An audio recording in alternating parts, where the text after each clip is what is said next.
Welcome back to Jacques in the Garden. Today we are going to be doing a garden overhaul because this garden is actually the first garden that I put in here, and over the years I've sort of lost my love for it. It's not as appealing to me. Something about it just isn't doing as well. It doesn't look as good to me, and I've sort of neglected it while I built out the other garden. So today we're going to be addressing some of those issues. Some of them I can't fully solve. Some of them have already been solved, and we'll talk all about that. But one of the things that I've noticed in general is that the beds themselves have sort of lost their shape. Right now, this is sort of a blob of a garden.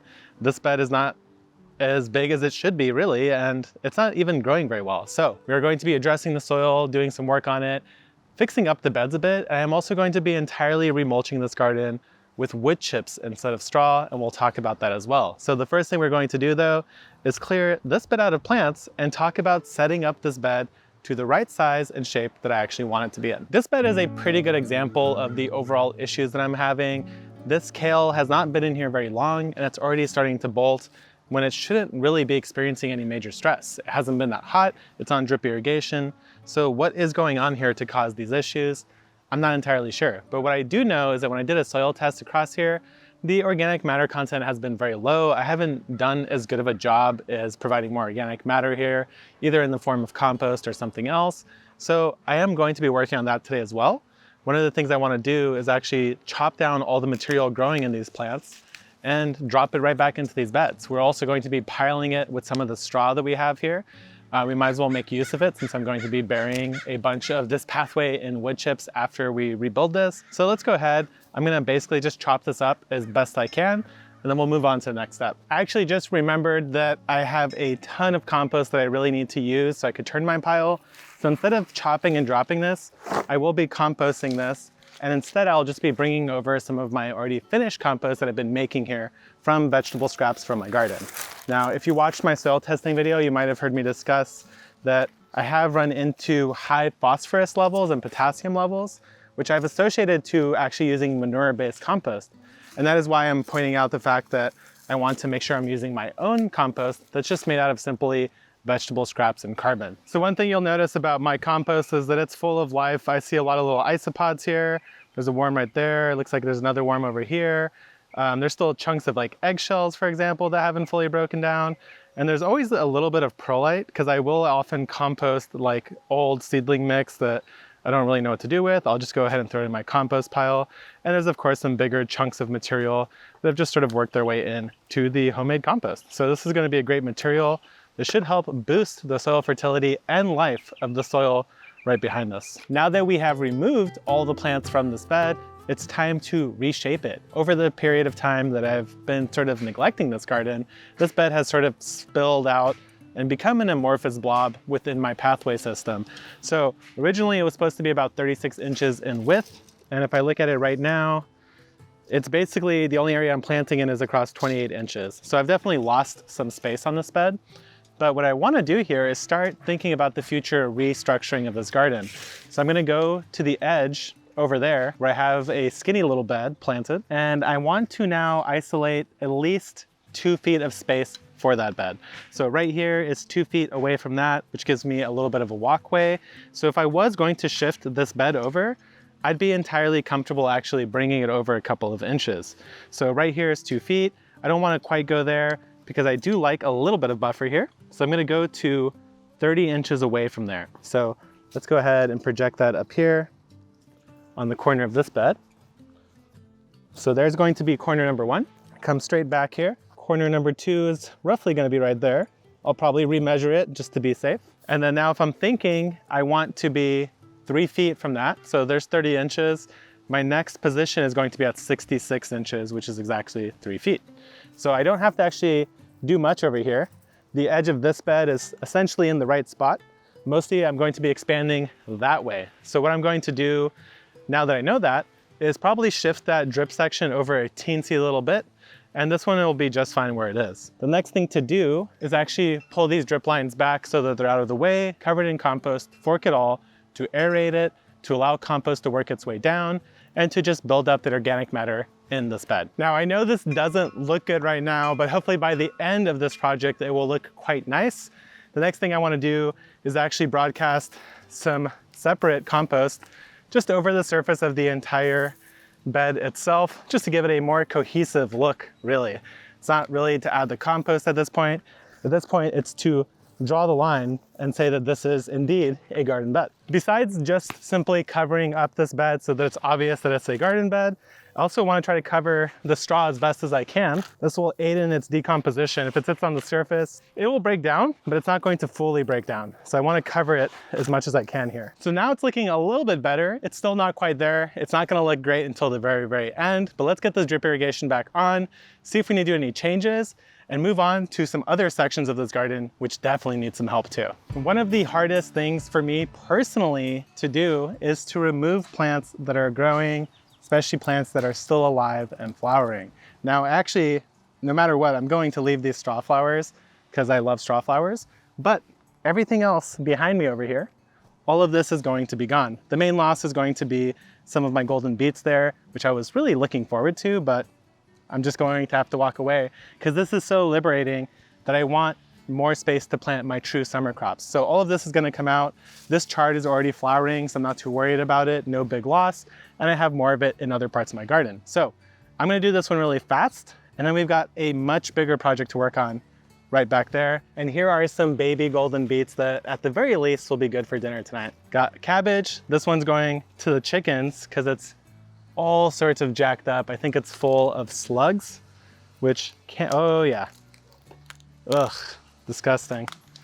There they are. This definitely happens with cabbages and I hate it. So this guy is going to the chickens. Baby cabbage for the chickens. Sadly, we will be losing this calendula. It is okay though, because calendula really doesn't appreciate the summer very much. So maybe I'm just putting it out of its misery a little bit early. So this right here is exactly what I was talking about when I talked about the citrus roots invading my garden. It has actually been my prevailing theory for why this garden has not been doing so well. This is a single root that I just happened to find while turning that soil. And this thing was stopped right here at the base of my raised bed. So citrus tree is maybe another 10 feet from here. It is quite massive. It's been here for many decades. But I did not expect the roots to be entirely throughout the garden. I thought maybe the edges of the bed here for sure would have some citrus roots, but this is crazy. So now we found the true problem here, which is the roots from my citrus tree are invading my garden. So it's time to take out the big guns. I'm going to be mattocking a trench from here all the way to the back. I'm not looking forward to this. It's going to ruin my path, make it all chunky and weird. But I just have to get rid of some of these roots. I don't even know where that one ends or where it begins. So I'm gonna just pull a trench as best as I can. It's gonna be really hard work, so I'm gonna just get right into it. So right here is where the root came into my garden. And it's important that we don't just leave these because I've actually had roots that I've left heal up and graft to each other underground. So in this case, I wanna make sure that not only am I breaking them, which I've already done, but I also wanna make sure I cut any of these roots here so that they absolutely cannot reheal and spread through my garden again. Now that I've entirely destroyed my garden here, I feel pretty good. I feel at least decent enough that I got rid of most of the roots that will impact this bed over the course of the next 6 months. I could say that. I don't know if I feel great about this, but I have to tamp it down, rebuild this pathway, finish that bed, and then we'll get on to the final project. This was definitely not the plan when I went into today. This was way more work than I ever planned on doing in a single day, but we have done it. This 3 beds over here have been fully reset, fully trenched at, tamped it back down, removed any roots. These 3 beds are now primed to thrive, at least hopefully that's true, fingers crossed, and they will be getting a ton of summer crops. But we are not yet done. I did promise you that there was one more major project, and I still have some gas in the tank left, and that is the bed over here. So this is the problem bed in question. It's about 4 by 8 feet. I even tested the soil thinking I might have some weird soil thing. Nope, in the end, it's just tree roots invading. This time though, it's not my calamansi, but it's this privacy shrub I have back here. It's been super vigorously growing. I've never watered it. Lo and behold, I dug a trench here. I found roots going well over 2 feet deep. So I already know it's here. I already know it's a problem. I tried putting extra drip lines. I tried cutting out all the roots. Everything still looks really, really shabby. It just doesn't look good. Nothing that I've put in here has done particularly well. This whole area is just a weedy disaster that also just hasn't done very well. So everything that you see alive from here forward is going to be ripped out right now. I am going to be eating all these cabbages. We actually have a little party coming up this weekend, so I'm going to be making some cabbage slaw. So all these cabbages will go to good use, but I've got a lot of plants to rip out. And then I'm going to actually be building a raised bed right over here because I'm just done dealing with these roots. I can't handle it. I can't solve it. Nothing is going to stop these roots. So instead, let's just go ahead and put a raised bed right on top, and that'll also help stop those roots, hopefully for quite a while. Here's an example of one of these cute little cone head cabbages. This is a specialty seed from Botanical Interest. I think it was called fiddler kraut, if I remember correctly. If it's not that, I'll try to put a link if you guys are curious. But it's a fun-shaped cabbage, very dense, so it's going to be a very nice cabbage for cutting up, whether you're using it for slaw or using it to make your own ferments. But they shouldn't be this big. They should probably be about 4 to 5 times that size. Check out the size of these rutabaga. They're kind of comically large. Like I said, I'm trying to grow more than just big rutabaga, but I'm happy to get at least these guys out of here. As for the cone cabbages, gotta say, they look pretty handsome in there. Nice little bundle here, 1, 2, 3, 6, 7, 8 cone head cabbages. So very happy to see that. Couple gigantic rutabaga. Unfortunately, that's it for my leeks as well. Very small, not that impressive. All right, guys, this was probably the most severe, oppressive way to handle a garden reset possible. But here we are, I've already done it. It's time now to actually put something in here. So let me go grab the raised bed that I'm installing here. It's a very quick one to put together. I'm actually really excited about it. We spent a long time working on it. So I'm gonna grab that. We'll see if we need to do any leveling, and let's get this garden bunned up, finished, and ready to enjoy summer. And that bed that we're putting together in here is actually our new cedar lined bed. This is a roughly 4 by 8 foot bed. It all slides together using dovetails and channels, and it's actually made out of North American Western red cedar. The boards that you see over here are scrap from us prototyping the beds to make sure that we got them as nice as we possibly could. So now, here's the final product. Let's see how fast I can put it together. Now that the footprint is down, I'm pretty happy with this location. The rest of the bed should slide together very easily. The only thing I'm gonna do first is make sure that all these planks are bottomed out here. So if they're sitting a little high on some soil here, what it's going to do is make the top not come together as level. So I wanna make sure that this is at least at the floor level. Once you do that, you should be good for this whole thing to just come together. We are almost out of daylight here, so the last couple things I'm going to be doing today is putting all that stuff that I scraped out of here back into the base of this bed. That's going to be the sort of bottom fill. Then I'll top it all off with soil, mulch this entire garden, everything that we saw today, with fresh wood chip mulch. But I don't think I'm gonna have enough time to get that all in on camera before it gets dark. So I'm gonna get to it, try to finish this all up, and I'll see you guys in the morning with the reveal of how this all looks once it's all done. It was a very long day yesterday and I got some much deserved rest. My hands though are still tired, but here it is. Here's the complete garden. I think it looks absolutely incredible. It looks way cleaner to me. I love the look of this actual wood chip mulch instead of the straw.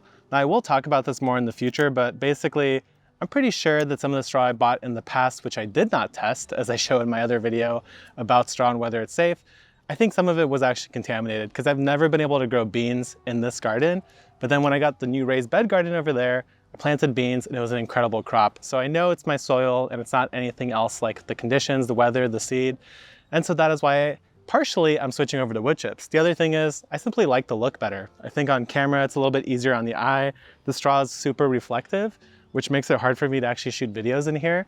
But I will of course be using straw mulch on my actual beds because straw is just the best mulch for garden beds. I just believe that and I think it's true. So let me show you the other half because this front half looks great, still needs to get planted, but I got my peppers here. This is going to be a pepper bed, okra bed, and then I'm gonna rebuild the trellis there and plant cucumbers. Here is the new cedar line raised bed, and I'm so happy with the way it looks. I am going to leave this uncoated, so you do always have the option of sealing your wood, but I kind of like the gray rustic look of a cedar that's been aged in the elements, so I'm gonna leave this one raw and see how it develops over time. Now my overall plan here is to grow 2 tomatoes on the back. It's just basically wide enough to get my tomatoes in. I have just enough space to work back here, probably not much, but I will be putting a trellis over here to support the tomatoes. The rest of it, I honestly might just go full bean. I've never been able to grow beans in this garden. Like I mentioned earlier, I'm pretty sure that's due to the straw issue. So I need to sort of heal my little ego here on beans because I want to prove that I can grow beans on this side of the garden. It's not me, it's just the soil. So that's the plan for this, at least roughly so far. As for this little strip over here, I'm actually going to be putting in a native pollinator patch. This is a really fun idea. There are certain natives that can tolerate growing in a garden, and the reason why that's difficult for most natives is that the garden simply has too much moisture, too much nutrients, more than they actually want. But I will be choosing carefully, planting this out and attracting all sorts of native pollinators. Now that I actually like the way this garden looks, you will be seeing it a lot more in future videos, so be on the lookout for that. But thanks for watching. I'll see you guys next time.